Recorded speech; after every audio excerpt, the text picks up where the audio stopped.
This is the Barry Richards Show. WBSM On Demand.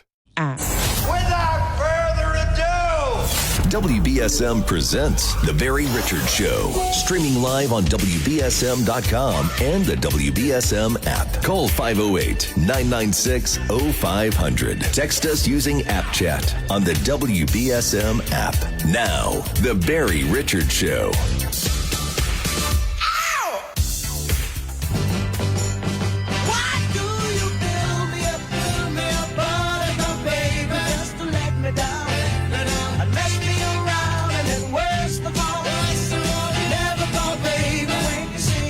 Welcome back to the program. It is approaching 1:08 now on a Friday afternoon. 508-996-0500 is our number. Speaking about buttercups, on the line right now, my good friend Brian Thomas, who is as sweet as a little buttercup. He joins us every Friday afternoon.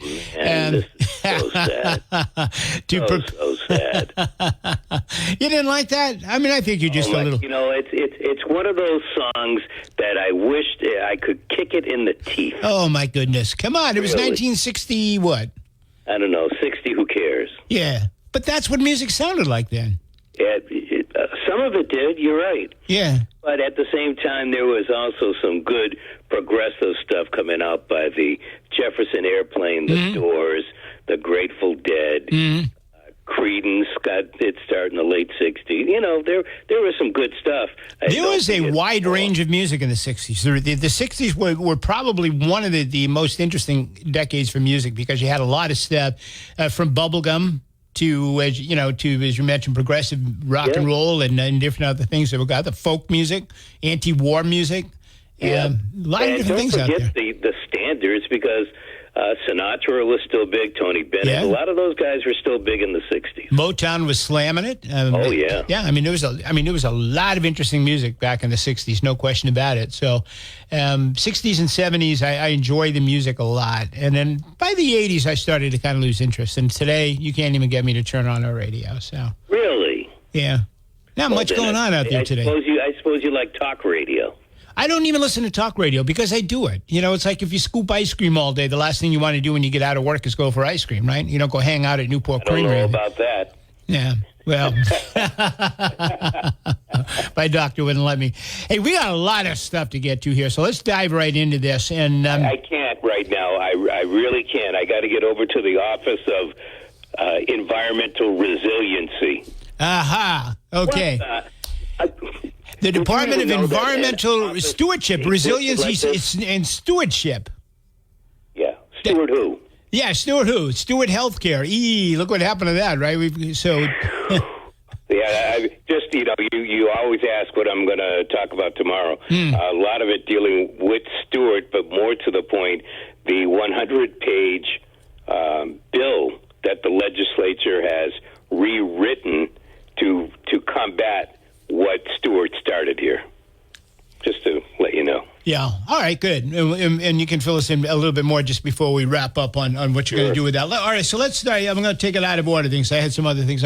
Actually, let me go a little bit in order because did you happen to catch the cat fight last night between Marjorie Taylor Greene and AOC? No. Yeah, they had a cat fight. There was a congressional hearing on whether or not to hold Merrick Garland in contempt, and the committee did vote to hold him in contempt over his refusal to release the tapes of Biden in the Her interview. But anyway, it got really heated between Marjorie Taylor Greene and actually Representative Jasmine Crockett of Texas, too. And Marjorie Taylor Greene asked or stated to Crockett, I think your fake eyelashes are meshing up what you're reading. To which they went back and forth, and it was like between all of them, and AOC called Marjorie Taylor Greene baby girl at one point. And, man, yeah. You see, women are going to hate when I say this, but back when it was a heavily male-dominated Congress, we didn't have this kind of stuff going on. Well, you got what you elect, right? So Marjorie Taylor Greene shot back at AOC. Are your feelings hurt, huh? So Marjorie Taylor Greene shot back, "Oh, girl, oh, baby girl, don't even play." I was waiting for them to get, somebody start the Facebook live stream over here and get them rolling around on the floor, pulling each other's hair. I mean, that's kind of what I was waiting for. No, I did. So no, I didn't catch it. Glad I didn't. Oh, you got to watch it. And it's not. I'm just going to use this example. It just goes to show you what is happening in the halls of Congress and even on Bacon Hill. People are out of control. And unfortunately, we all like the person that we elect, so we don't want to replace her or him. But the fact of the matter is they're part of the same pool of crap that we have. But doesn't this pool of crap reflect society? Doesn't this pool of crap reflect society, though? I mean, we elect these people. They represent us. They are us, right? Yeah, no doubt about that. Yeah. Absolutely correct. Yeah, so we put these people in there, and I mean, it's sad. It is really sad. Anyway, So the whole thing was about this resolution to hold Merrick Garland in contempt for refusing to release the audio of the interview with Joe Biden. Now, as you know, the special prosecutor heard the interview, came out later on, wrote a report, said Biden is a senile old fool, and we can't prosecute him even though he's guilty as hell. We can't prosecute him. I mean, those aren't his words; those are mine. But because nobody would ever convict him because he's just a senile old goof. And so we already know that. We've got the transcript of the interview and everything else. So the Congressional Committee's been trying to get the audio, and Merrick Garland has refused to release it, and to the point where they took a vote last night to hold him in contempt. Just before the vote, the Biden White House signed an executive order refusing to allow the Attorney General to release that tape. And Jean-Pierre came out later on and said, well, you've already got the transcript, but we've got to protect this record, What are they trying to hide? Why don't they want to release that tape? You're asking me? What do you think? We've got an election coming up. Aha. Well, at this particular juncture, Barry, everything is politics, whether we're talking about Gaza, even the crap that's going on in Congress right now that you brought up earlier. It's all part of the same thing. Everybody's vying for a position. AOC is looking to get reelected. Same with Taylor Greene. All of the Congress they're up for reelection, and some of them are sitting pretty, but they want to make that pretty look even better. They have to go out and raise money. It's all part of the same. So is game. the tape that bad? Do you think? I mean, we've read the transcript. Yeah. We know what was happening. Biden at one point asked, was I still vice president in 2009? I mean, we know what's on it. So what's the big deal? I mean, unless something. So let's look at, we know what the words are. Yeah. When you hear the words, if you visualize what it is, then of course it's worse. So this kind of reminds me of when Nixon tried to block the Rosemary Woods tapes. Mm-hmm. Doesn't it? I mean, he's not. We're not covering up criminal activity, obviously, but I guess we are, because the president was found to have violated the law by her. But he just decided he wasn't going to prosecute. So actually, we do have criminality involved. So the president of the United States signing an executive order refusing to allow this tape to be released. I mean, again, Nixon, Rosemary Woods. Are we going to find out tomorrow that the tape was released? Not released, but deleted or erased? Right. Yeah. So I don't know, but I would say this, and this is just me talking right off the top of my head. Yeah. But do you ever think that somebody might have just thrown a piece of paper in front of the press? Oh, here, sign this. This is one of the, and he just signed away and not even knowing what the hell he signed? Probably. Well, I don't know. I don't know. The thing is, if we underestimate... If we underestimate Joe Biden's ability, I think at this point, then we make a serious mistake. I mean, we can't underestimate. We all know that Joe Biden has cognitive issues. There's no question about it. I don't think he's as off the rack, though, as people think he is or would like to believe. I think Joe Biden still has I think he still has most of it together. He maybe can't walk and stand up correctly or know which side of the stage to exit from, but I think for the most part, he's still got his scruples together. I don't know. I wouldn't be surprised, and nothing that comes out of D.C. or the people that operate in D.C. surprise me anymore. I would not doubt that a lot of this is kind of built up to get us talking about stuff that is on the side, really not all that important, so the other crap that's going on, we're not paying attention to. So in the last 2 weeks, New Bedford police have made 14 arrests downtown around the Serta bus terminal, Mechanics Lane, Main Library. A lot of complaints down there, arrests, unarmed robbery, warrants, open containers of alcohol, possession of crack cocaine, disorderly conduct, and more. And so the police are moving in. Obviously, summer's coming. Downtown businesses are upset. They have been. The police station downtown is closed now, and there are some problems. And so is this just, tidying things up for the tourists, or is this an open rebellion downtown by the business community putting pressure on the mayor and the police department? I'm going to say that stuff is, because you don't know this, but I drive through downtown every Saturday morning before I come into the radio station, and I have noticed an uptick over the past couple of weeks. I normally would give a little report at the beginning of the show, how many people that I've seen in downtown, but I counted 7 people this past Saturday morning, and that's a significant number compared to the weeks prior. Now, I didn't notice anybody doing any damage, but I see more people, and it's got to lead to, if you've got 7, one's got to be doing something wrong, right? Yeah, and that's early in the morning, right? You're talking about 7-ish in the morning? Oh, no, I'm on the air by then. I'm talking sometime around 4. Wow, okay. Yeah, and there's still people hanging out at that point. So I don't know if they're hanging out, if they just got there. The bars have been closed for a couple of hours. So, but I'll do a trip anywhere from the top of Union coming down, or I might take Kempton, and then I go down William Street. I'll go up Elm, and then again down Union again, and cross over all of those streets. What's going on? Anybody sleeping outside? Where's my guy who normally sleeps out in front of the library? How many people are sleeping at the bus? That kind of thing. So what do you think's going on here? I mean, is this, as I mentioned... We're back to normal. I mean, things are going to start to act up. The weather's a little bit better. People are going to be outside. I noticed... the day before it started to rain, so Tuesday, Wednesday. Pick a day. It could be any day. Tuesday. Yeah. The guys that ride those ATVs, they're out riding there up and down the streets now too. Yeah. So it's that time of year. They're going to do it, and people going to call up and complain. But by the end of June, not even that long, that kind of stuff is going to be over. People are itching to get outside. We've got a lot of rain going on. If we can get away from the criminality, people are just exercising themselves right now. Let me, WBUR, which is the National Public Broadcast radio station, 1 to 2 in Boston.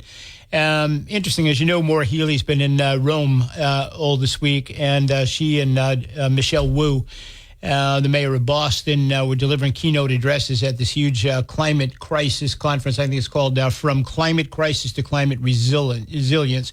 And they're there at the invitation of the Pope. And, a lot of people are upset about this. There's a lot of stuff going on in Massachusetts. Meanwhile, Maura Healey on the taxpayer's dime is in Rome speaking about the climate crisis with the Pope. And the same thing with the mayor of Boston. But interesting that the public broadcasting station in Boston, BUR, which usually is pretty good to Maura Healey, kind of had a scathing piece this week on its webpage. Let me just read an excerpt from it here. It says, Healey was invited to give the keynote address on the opening day of the conference. Perhaps surprising choice by the Holy See, given that she is a secular, openly gay, and staunchly pro-choice, despite identifying as Catholic. Some of her stances directly contradict key Catholic doctrines, making her a controversial selection by the Church for for such a prominent speaking role. One hardline religious brother labeled her as a corrupt, pro-abort partnered lesbian, and a conservative Catholic organization in Massachusetts expressed outrage, saying that Healy and Wu's presence at the summit showed callous contempt for pro-life Catholics. It's pretty rough for NPR anyway, but I mean, here in Massachusetts, where they simply adore Maura Healey, I mean, what do you make of that? So I guess I'm a little crossed. Were the folks at BUR, are they making commentary, or are they talking about what folks at the Vatican were saying? Well, I think it's a combination of both. I think they use the words of folks within the church, and here at home in Massachusetts, they didn't even identify the group. They just said a conservative Catholic organization in Massachusetts. That sometimes mean we're making this stuff up. We don't have a source, so we're making it up. Otherwise, why didn't they name it, right? Coming out of BUR, I'm going to have to say I don't know that they're really making it up, because they do have a more liberal stance. So it seems to me that they're expressing an opinion here, and they're using a couple of sources to almost justify the point that they're trying to make. It sounds to me like they're scratching their head here and saying, why was she invited? I mean, well, in their words, she's secular, openly gay, and staunchly pro-choice, despite identifying as Catholic. Some of her stances directly contradict key Catholic doctrines. So it sounds as though they're being critical of her selection to be there. Maybe. I think even the Vatican and Church, they've changed their stance on certainly on the abortion. As far as abortion, as far as birth control. So I think as life progresses, some of these staid folks aren't going to be as they were.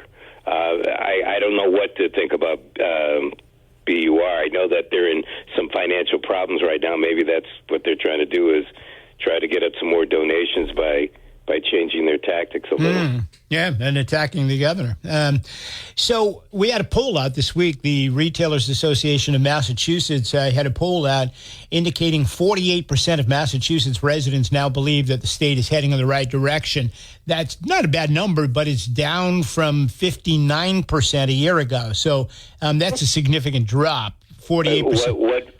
Okay, so what makes it the right direction? What makes it the wrong direction? Does the poll get into that at all? No, it doesn't. It doesn't get into the specifics, but it does ask people questions about their thoughts about the economy and things like that. And a lot of people are worried about the economy here in Massachusetts.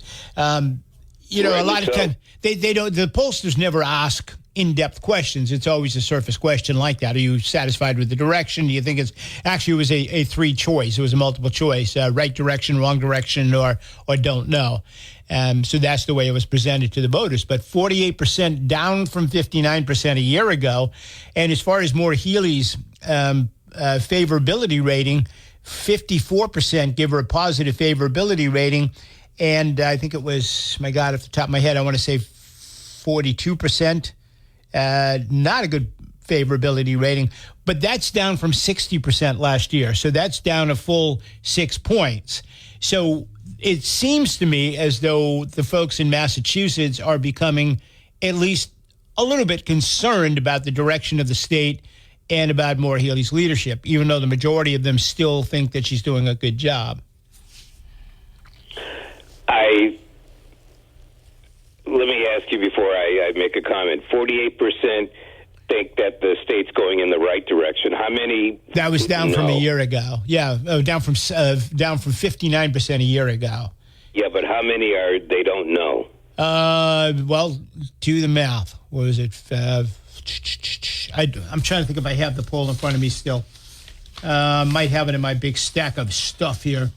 All right. Well, I mean, it might be one of those things, 48% down from 59, but it doesn't tell me how many are saying they don't like, they're okay with the direction, as opposed to the I don't know. That's why I'm asking the question. It's an election year. My guess is, as weak as my guesses can be every once in a while, is that if we were having an election tomorrow, Maura Maura Healey would win. Oh, I think you're absolutely right. Yeah, I think, and the poll even indicates that. I mean, 54% popularity still, even though it's down. I don't seem to have it right now. I'll try to dig. Right. If I find it, I'll leave it out for you. There's a difference between the direction the state is going and what the governor is doing and what Bacon Hill lawmakers are doing.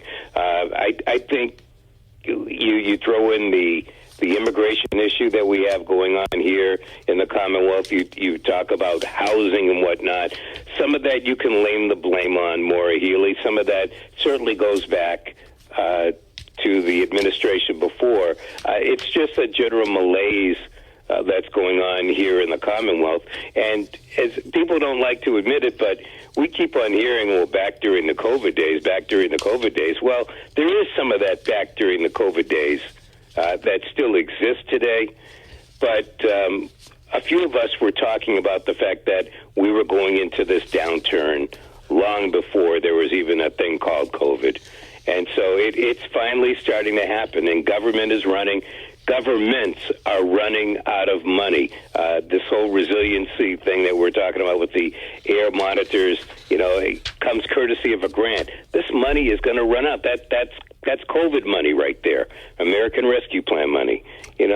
That's money that your grandkids are going to pay back. Times here. Yeah, I have it right here in front of me. About 48% said the state is heading in the right direction, down from 59% in a similar poll a year ago. 39% said the state is on the wrong track. That's up from 29% a year ago. And the poll showed, it doesn't say here, doesn't show the I don't know crowd, but I if we've guess got, you can figure it out between 48 and 39. So it's a small 88%, so 12% don't know. So there's a plus minus there. Yeah. So the poll showed favorability. Maura Healey slipped to 54% from 60% a year ago. What's there favorable to say about her? Seriously, out of town all the time, hasn't done anything about this whole migrant thing. So it's not that she's really done anything bad, but what has she done good? Well, not much. In fact, Holly and I were talking about it yesterday. Her entire legislative agenda is still sitting there before the legislature waiting to be enacted, and we are at the end of the year.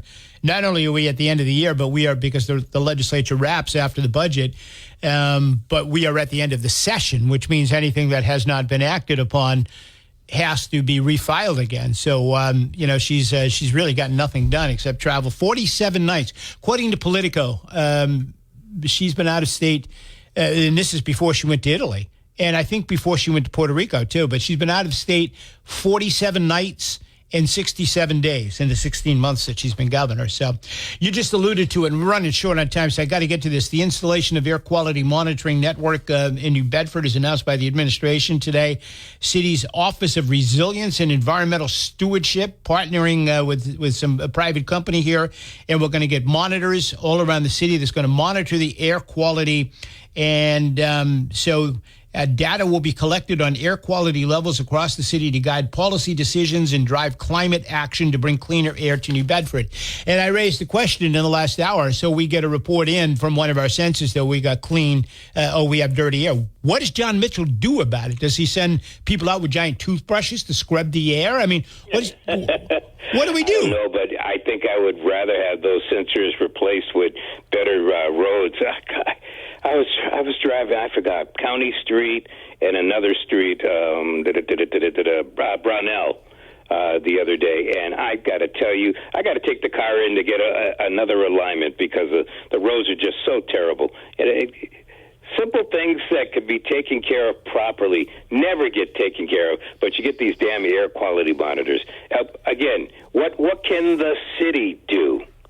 Well, a couple of callers have suggested. A couple of callers have suggested, and I'm not, I'm not thinking this is too far fetched. That when you get enough communities that are hooked up these federal monitors, and then the EPA is watching. This is an EPA program funded, by the way, with EPA ARPA money, one-time money, $392,000 worth of it.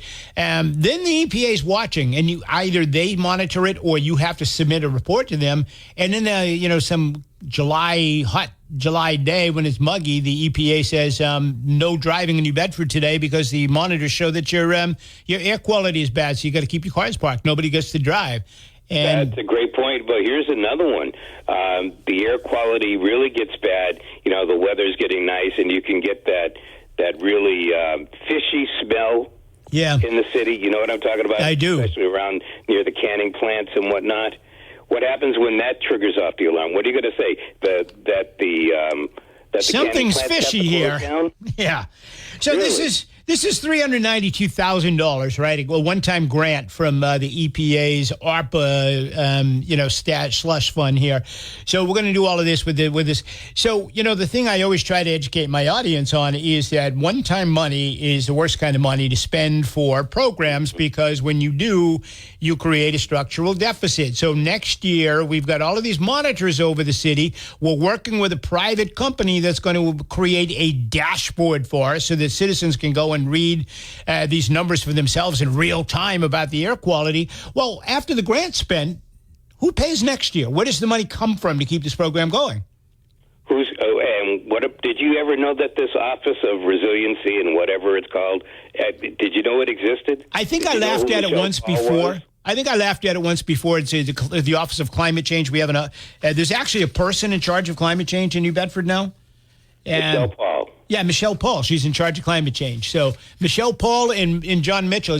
I played Chim Chimmery from Mary Poppins earlier. You know how the chimney sweeps with their. So I can just envision that. It's going to be like the bat phone. We get, the sensor just went off. Somebody call the chimney sweeps. Get Dick Van Dyke out there to start scrubbing the air. Hey, and just to add on to that, in California, they have these kind of monitors also, and they have them in suburban communities because a lot of people burn wood in the wintertime, or what it seems to us would be fall, but wintertime to them. But that sends stuff up into the air. What happens when New Bedford residents start to burn wood in the wintertime? What happens when folks in Dartmouth or Acushnet or Fairhaven start burning wood and that stuff blows into New Bedford? Well, thank God we've got no cows to fart.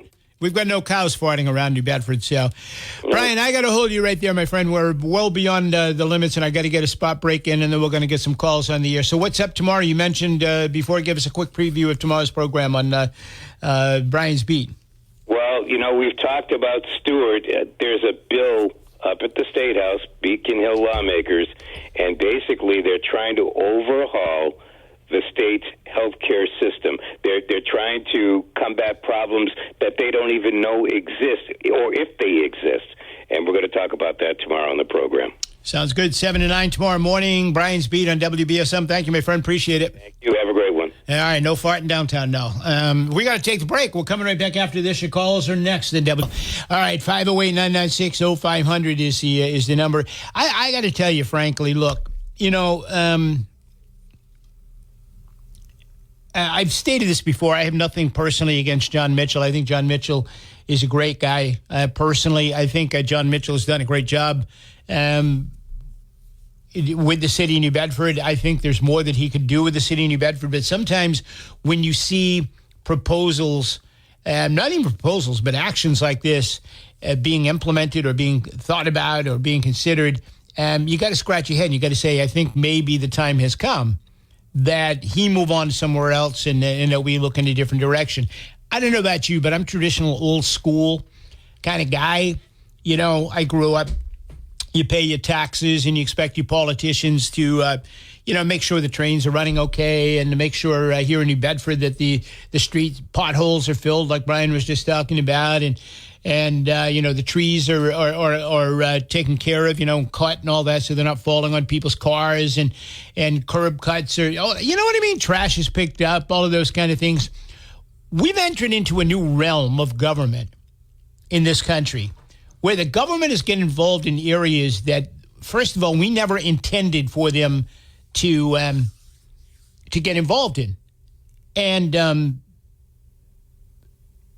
when you look around in a city like New Bedford and you see that there is crime, and you see that we have a drug problem, and you see that we have a housing problem, you see that we have a migrant problem, and you see, all the different things that are happening in this city. And you think that the folks who are running our city have enough time to be working on proposals to raise and lower the oceans and clean the air. The mayor of New Bedford has no control over cleaning the air. The mayor of New Bedford can't clean the air. And why is he even thinking about that? Last week we were on his ass because he was over in Israel 2 weeks ago or 3 weeks ago, whatever it was now, consulting with people over there on how to solve the problems with Hamas. Solve the problems here and solve the problems. When things are perfectly fine in the city of New Bedford and you're bored and you got nothing else to do, maybe you can think about your contribution to lowering the oceans. But in the meantime, deal with the issues at hand. Deal with the problems you got. If you're bored with what's going on in the city and you think you've done everything you can, it's time to move on and let somebody else step into that position. This is an unbelievable waste of money, and it is an overreach of local government. It is a total overreach of local government. Get back in your lane. Do the things that you're supposed to do in the city of New Bedford. Again, the city announcing the installation of air quality monitoring network beginning all across New Bedford. We got a handful of monitors up. We're going to put more up by the springtime, I think the mayor said. These monitors being paid for with ARPA money from the EPA. More wasted money. Going to put air monitors so that the city contracting with a private company can monitor the quality of air in New Bedford and then send out real-time information to citizens by establishing a dashboard online. I'm not even sure most people listening to me, or half of the people at least, know what a dashboard is. And maybe half of you don't even know how to get online or on online. So what is the administration going to do? It's got these monitors, right? It's got these monitors, so they're going to monitor the air quality. What are they going to do if the monitor comes back and says, hey, the air quality is bad? What are they going to do? They're going to send people out to clean it? What are they going to do with this information? I suspect that we're going to be tapped into some kind of a national system where if our air quality monitors tell us the air is too dirty, then we're going to be told that we can't drive that day. I think that's where we're headed. Maybe not this summer, maybe even not next summer. This is the ultimate goal of this, folks. 508-996-0500. We're coming back for your calls. And all the industrial pollution, but we're going to pay taxes for their pollution. And as a matter of fact, John Kerry, he was the climate czar. He has a lot of investments in a company, liquefied natural gas, that sells a lot to China. He's telling the Chinese to buy more, and he's telling us to stop using natural gas. And also California Governor Gavin Newsom. He gained most of his wealth. He got very, very rich investing in oil companies. That's where he's got his money from. So these are liars. These commie Democrats, and now they want to come after you. They want you to live out in a tent. They don't want you to have a house. If they could tell us what exactly, my first question when I saw that press release today from the mayor was, okay, so the detector tells you you've got the air quality is not great at this particular location in New Bedford. What are you going to do about it? If the mayor followed through and said, well, we have a plan. If we get a the sensor goes off and tells us the air quality, like say down on the waterfront, is not good today, this is what we're going to do about it. But right. What are they going to do about it? Well, he's going to do nothing. He's just going to tax you so you can spend more money on their pet projects. But the mayor, John Mitchell, he's a globalist, and he takes his marching orders from the United Nations, from Antonio Guterres. And if you look at the instruction manual about how to run, they want to implement their global plan through the cities.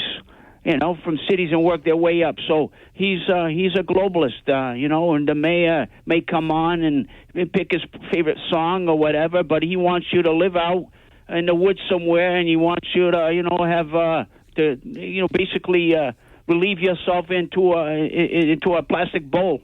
Nowhere to wash, nowhere to eat. They want you to eat chocolate-covered grasshoppers while they, live it up. Back in the day, grasshoppers were a delicacy, weren't they, in France or something? I guess. I guess if you like that kind of thing. Yeah, right. Thank you, my friend. Appreciate it. 508-996-0500 is the number. No, I mean, look, I am not a conspiracy theorist. I am not. You know that. And anytime somebody calls in with a conspiracy, I always say, no, I'm not a conspiracy theorist, and I'm not. Knowing, because I'm not stupid either. I wasn't born yesterday. So when the EPA starts handing out money for projects like this, well, we're going to get sensors in New Bedford. Apparently 5 have already been installed. And we're going to get sensors. And they're going to put more sensors in to monitor in real time. We're paying a company, New Bedford, we're going to pay a company to sit there and monitor this for us and then tell people on a computer website when the air quality, what the air quality is. We're going to get real live updates to the moment of what the air quality is like. There's a grander scheme here. It's all part of a bigger picture. It's not just to entertain you with numbers. You know what's going on here. This is one step toward government control by these climate change nuts out there. And the day is going to come when we're going to get an alert on our cell phones saying, look, the sensors in New Bedford have determined that the air quality is too poor. Do not drive your car.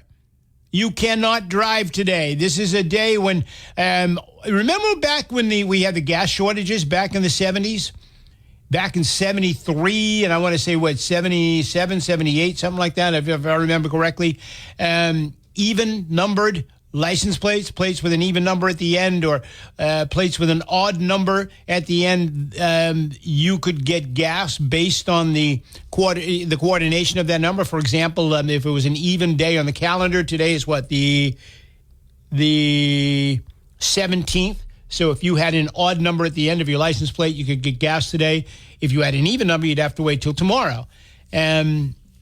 So maybe if the air quality is bad, according to these sensors that we're installing, you won't be able to drive. Today's the 17th. If you've got an odd number at the end of your license plate, you cannot drive. And you got to wait till tomorrow to drive. You think maybe something like that is in the works? It kind of sounds like it to me. And again, I'm not a conspiracy theorist, but boy, it sure sounds like that's kind of where we're heading. More government control, more regulation by the green energy climate nuts. We're back after. Is Massachusetts and there's some other Midwest state is going to get some major federal funding for expansion of its infrastructure regarding the electrical supply and distribution. And this has to do with going green, because you can't turn everybody to heat pumps without building that infrastructure up, especially with EVs hitting the market as well. So I believe that these sensors are just the building blocks for writing grants to accept federal funds for converting people over to heat pumps and for infrastructure buildup for heat pumps and for electrical distribution in Massachusetts. So you don't think I'm too far off course here? You are absolutely not far off at all, especially when you take into consideration that a lot of the heating systems in the past were venting through chimneys going out your roof. People would never see that exhaust. And now a lot of the modern high-efficiency gas or oil heating systems exhaust through the side of the buildings about 3 to 4 feet off the ground.